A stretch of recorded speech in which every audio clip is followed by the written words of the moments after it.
से बोलिए श्री सत्यनारायण भगवान की जय। आप सभी को मार्गशीर्ष मास की पूर्णिमा के व्रत की हार्दिक शुभकामनाएं। आज के दिन श्री सत्यनारायण भगवान की कथा पढ़ी अथवा सुनी जाती है। तो आइए आज आपको सुनाते हैं श्री सत्यनारायण भगवान की संपूर्ण व्रत कथा और आरती।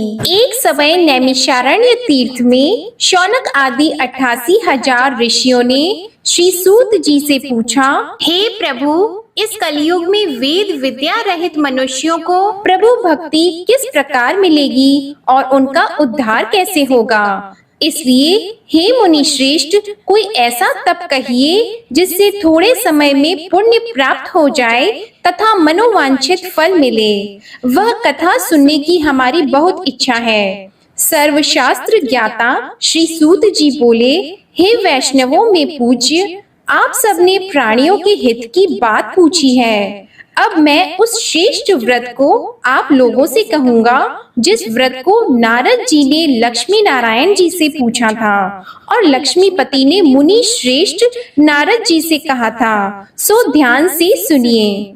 एक समय योगी राज नारद जी दूसरों के हित की इच्छा से अनेक लोकों में घूमते हुए मृत्यु लोक में आ पहुँचे। यहाँ अनेक योनियों में जन्मे हुए प्राय सभी मनुष्यों को अपने कर्मों द्वारा अनेकों दुखों से पीड़ित देखकर सोचा, किस यत्न के करने से निश्चय ही प्राणियों के दुखों का नाश हो सकेगा। ऐसा मन में सोचकर विष्णु लोक को चले गए। वहां श्वेत वर्ण और 4 भुजाओं वाले देवों के ईश नारायण को देखकर, जिनके हाथों में शंख चक्र गदा और पद्मा थे, वे वरमाला पहने हुए थे, उनकी स्तुति करने लगे। हे भगवान, आप अत्यंत शक्ति से संपन्न हैं। मन तथा वाणी भी आपको नहीं पा सकती। आपका आदि मध्य अंत नहीं है। निर्गुण स्वरूप सृष्टि के आदि भूति व भक्तों के दुखों को नष्ट करने वाले हो।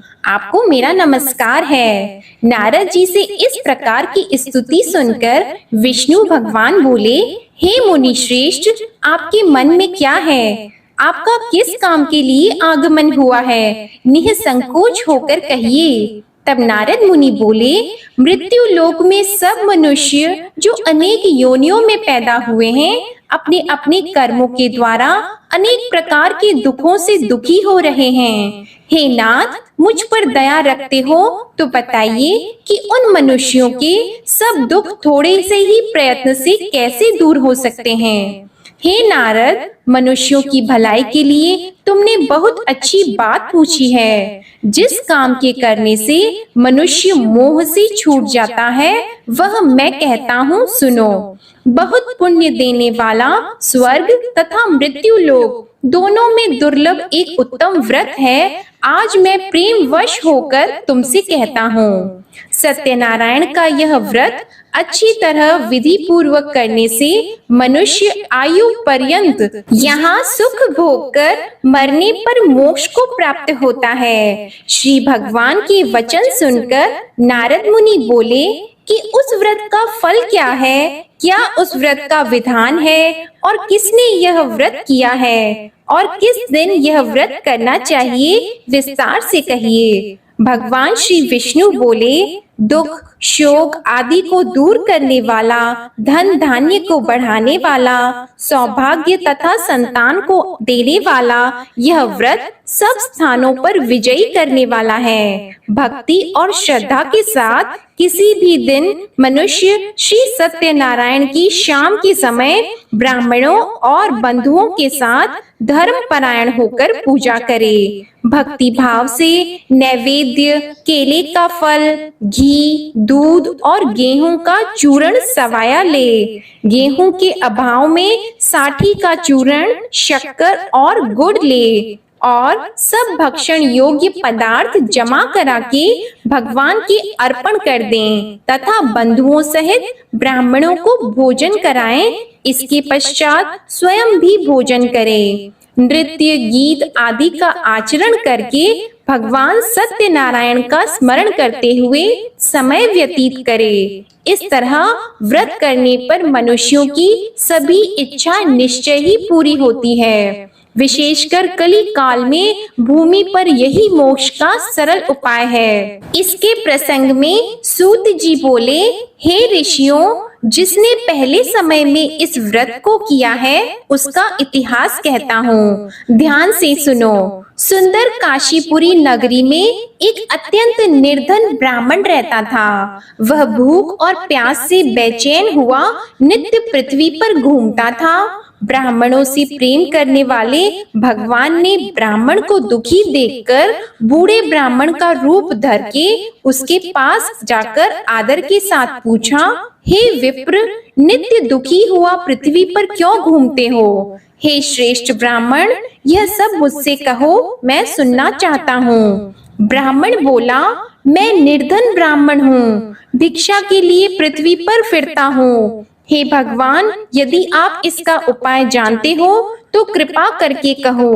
वृद्ध ब्राह्मण बोला कि सत्यनारायण भगवान मनवांछित फल देने वाले हैं, इसलिए हे ब्राह्मण, तू उनका पूजन कर, जिसके करने से मनुष्य सब दुखों से मुक्त होता है। ब्राह्मण को व्रत का सारा विधान बताकर बूढ़े ब्राह्मण का रूप धारण करने वाले सत्यनारायण भगवान अंतर्ध्यान हो गए। जिस व्रत को वृद्ध ब्राह्मण ने बताया है मैं उसको करूंगा, यह निश्चय करने पर उसे रात में नींद भी नहीं आई। वह सवेरे उठकर सत्यनारायण के व्रत का निश्चय करके भिक्षा के लिए चला गया।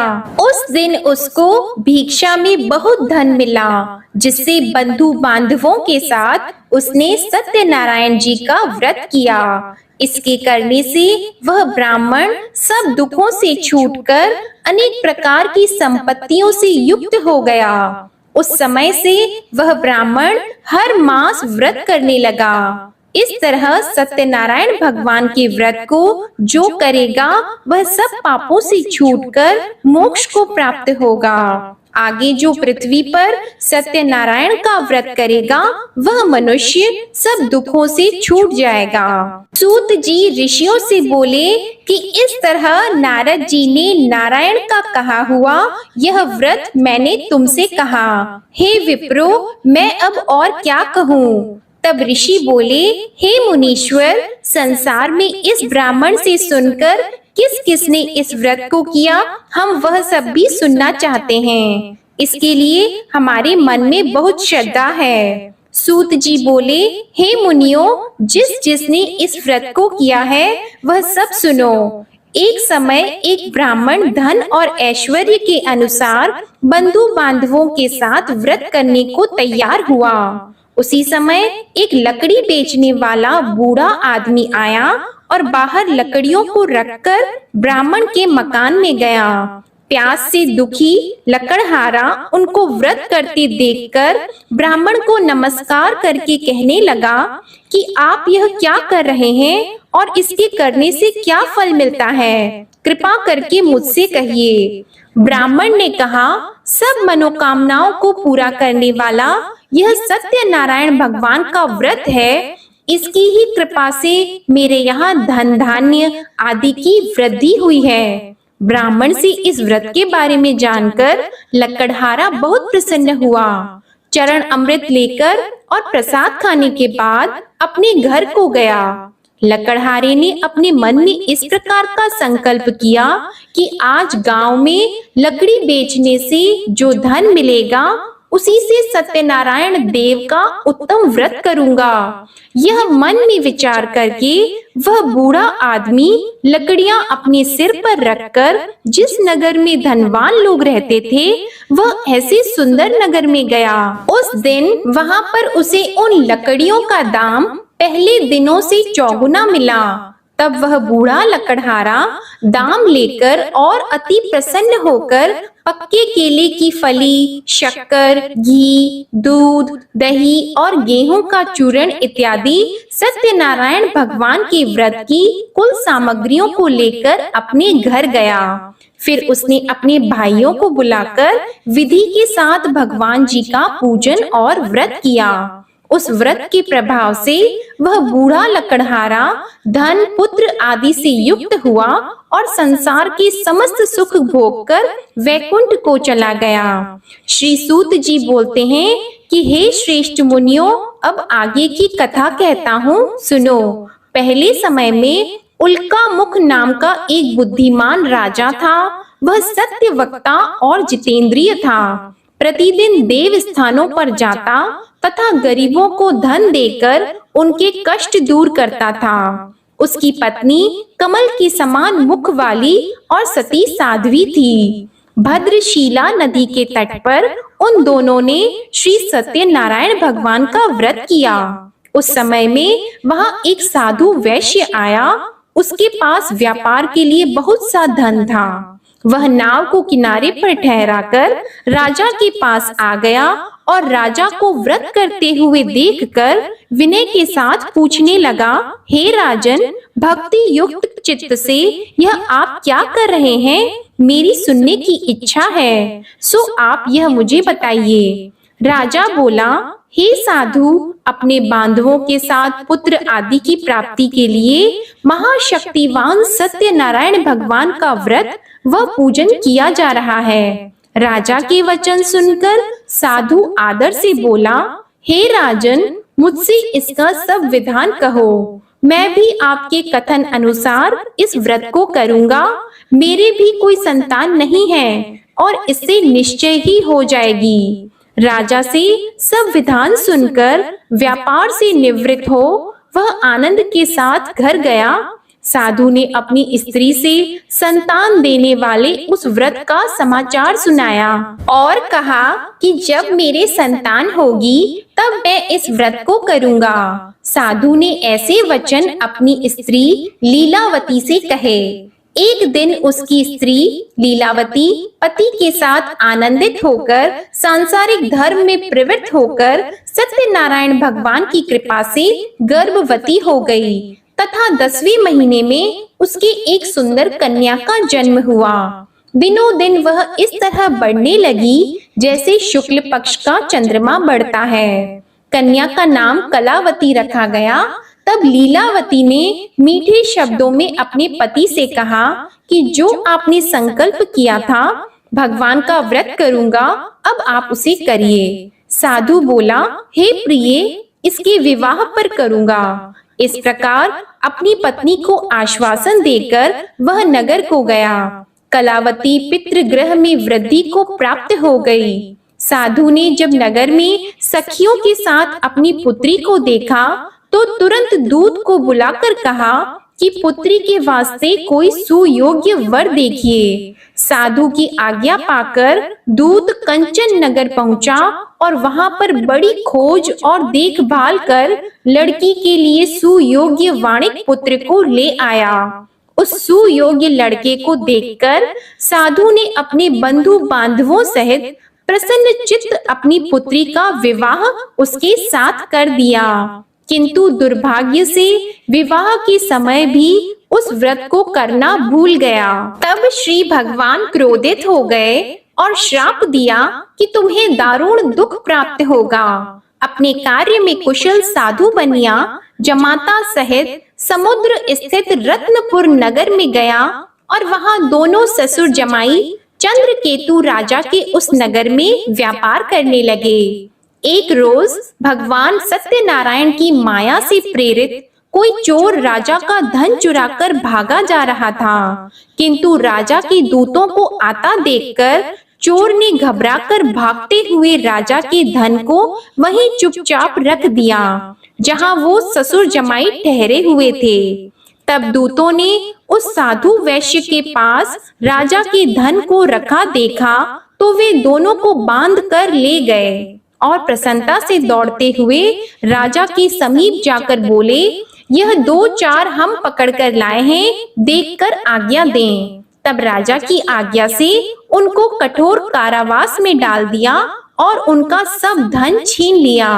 सत्यनारायण भगवान के श्राप द्वारा उनकी पत्नी भी घर पर बहुत दुखी हुई और घर पर जो धन रखा था चोर चुरा कर ले गए। शारीरिक व मानसिक पीड़ा तथा भूख प्यास से अति दुखित होकर अन्न की चिंता में कलावती एक ब्राह्मण के घर गई। वहां उसने सत्यनारायण भगवान का व्रत होते देखा, फिर कथा सुनी तथा प्रसाद ग्रहण करके रात को घर आई। माता ने कलावती से कहा, हे पुत्री, अब तक कहाँ रह गई थी व तेरे मन में क्या है? कलावती बोली, हे माता, मैंने एक ब्राह्मण के घर श्री सत्यनारायण भगवान का व्रत देखा है। कन्या के वचन सुनकर लीलावती भगवान के पूजन की तैयारी करने लगी। लीलावती ने परिवार और बंधुओं सहित श्री सत्यनारायण भगवान का पूजन किया और वर मांगा कि मेरे पति और दामाद शीघ्र आ जाएं। साथ ही प्रार्थना की कि हम सबका अपराध क्षमा करो। सत्यनारायण भगवान इस व्रत से संतुष्ट हो गए और राजा चंद्रकेतु को स्वप्न में दर्शन देकर कहा, हे राजन, दोनों वैश्यों को प्रातः ही छोड़ दो और सब धन जो तुमने ग्रहण किया है वह दे दो, नहीं तो मैं तेरा धन, राज्य, पुत्र आदि सब नष्ट कर दूंगा। राजा से ऐसे वचन कहकर भगवान अंतर्ध्यान हो गए। प्रातः काल राजा चंद्रकेतु ने सभा में अपना स्वप्न सुनाया। फिर दोनों वाणिक पुत्रों को कैद से मुक्त कर सभा में बुलाया। दोनों ने आते ही राजा को नमस्कार किया। राजा मीठे वचनों से बोले, हे महानुभावों, भावी वश ऐसा कठिन दुख प्राप्त हुआ है, अब तुम्हें कोई भय नहीं। ऐसा कहकर राजा ने उनको नए नए वस्त्र आभूषण पहनाए तथा उनका जितना धन लिया था उससे दुगुना धन देकर आदर सहित विदा कर दिया।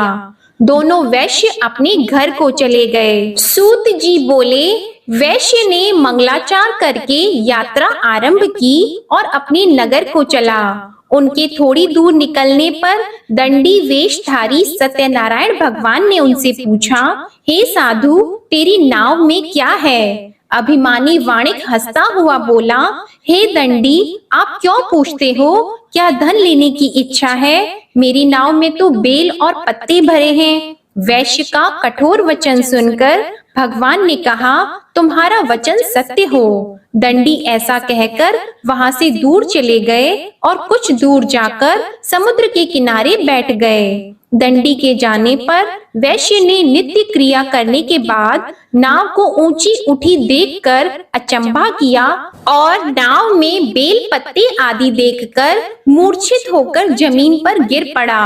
फिर मूर्छा खुलने पर अत्यंत शोक प्रकट करने लगा। तब उसका दामाद बोला कि आप शोक न करें, यह दंडी का श्राप है, अतः उनकी शरण में चलना चाहिए, तभी हमारी मनोकामना पूरी होगी। दामाद के वचन सुनकर वह दंडी के पास पहुंचा और अत्यंत भक्ति भाव से नमस्कार करके बोला, मैंने जो आपसे असत्य वचन कहे थे उनको क्षमा करो। ऐसा कहकर महान शोकातुर होकर रोने लगा। तब दंडी भगवान बोले, हे वाणिक पुत्र, मेरी आज्ञा से बार बार तुम्हें दुख प्राप्त हुआ है, तू मेरी पूजा से विमुख हुआ। साधु बोला, हे भगवन, आपकी माया से मोहित ब्रह्मा आदि भी आपके रूप को नहीं जानते, तब मैं अज्ञानी कैसे जान सकता हूँ? आप प्रसन्न होइए, मैं सामर्थ्य के अनुसार आपकी पूजा करूँगा। मेरी रक्षा करो और पहले के समान नौका में धन भर दो। उसके भक्ति युक्त वचन सुनकर भगवान प्रसन्न होकर उसकी इच्छा अनुसार वर देकर अंतर ध्यान हो गए। तब उन्होंने नाव पर आकर देखा कि नाव धन से परिपूर्ण है, फिर भी वह भगवान सत्यनारायण का पूजन कर साथियों सहित अपने नगर को चला। अब अपने नगर के निकट पहुंचा, तब दूत को घर भेजा।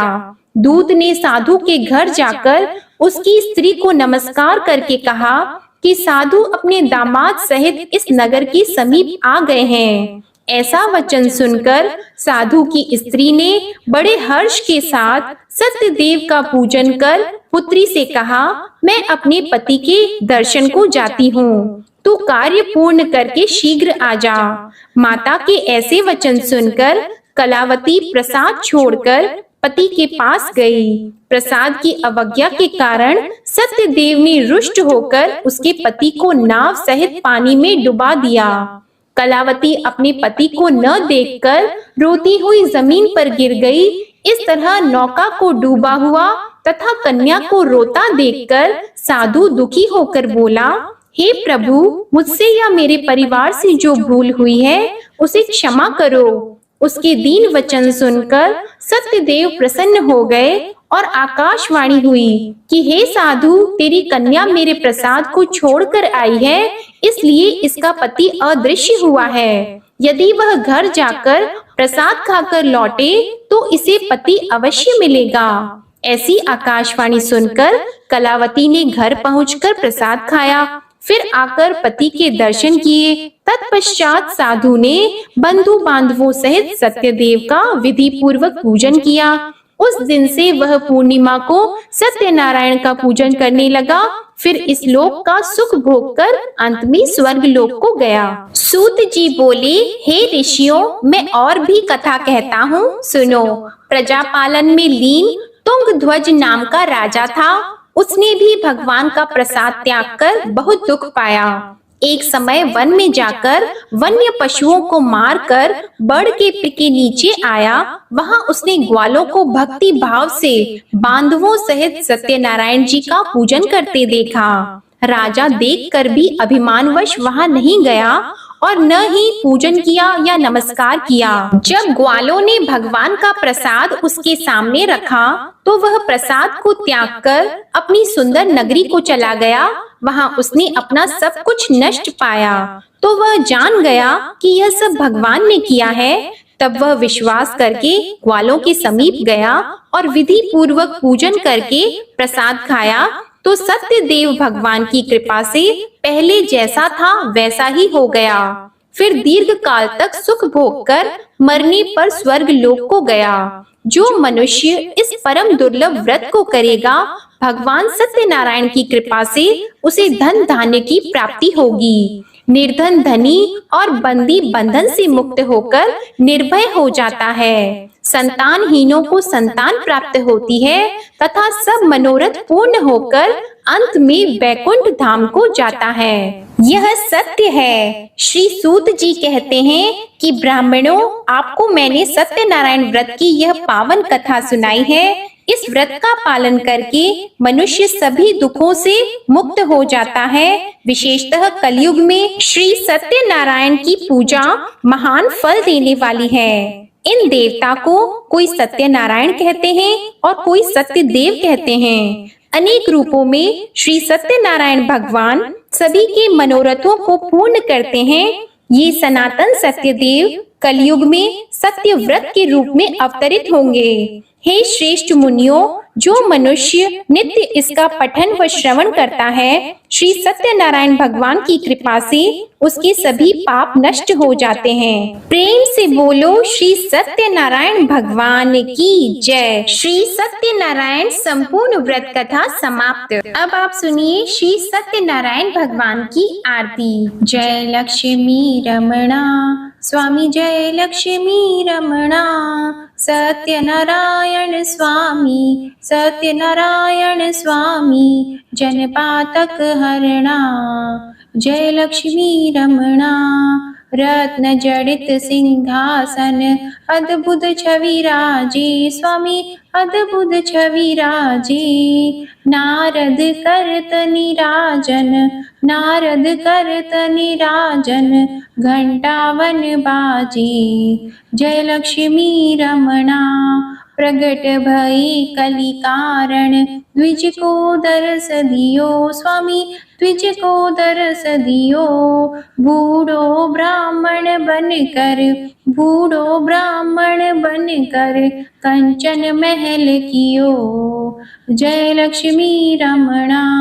दुर्बल भील कठारो, जिन पर कृपा करी, जिन पर कृपा करी। चंद्रचूड़ एक राजा, चंद्रचूड़ एक राजा, तिनकी विपत्ति हरी। जय लक्ष्मी रमणा, वैश्य मनोरथ पायो। श्रद्धा तज दीन्ही स्वामी, श्रद्धा तज दीन्ही। सो फल भोग्यो प्रभु जी, फिर स्तुति कीन्ही। जय लक्ष्मी रमणा, भाव भक्ति के कारण छिन छिन रूप धरियो।